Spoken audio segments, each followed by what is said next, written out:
hand signs.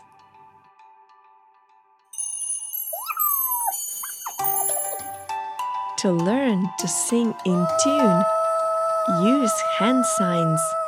That will help you create a link between visual and auditory memories. C as a bass note. D moves upwards. E stands steadily. F slides downwards.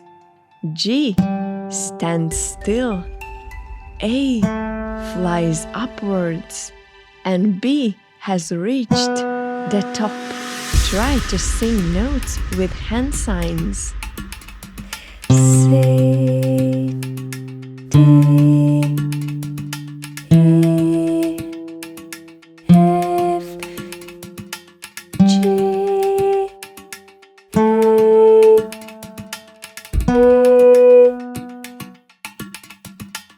Do, Re, Mi, Fa, Sol, La, Ti. Ask questions, share ideas, and create music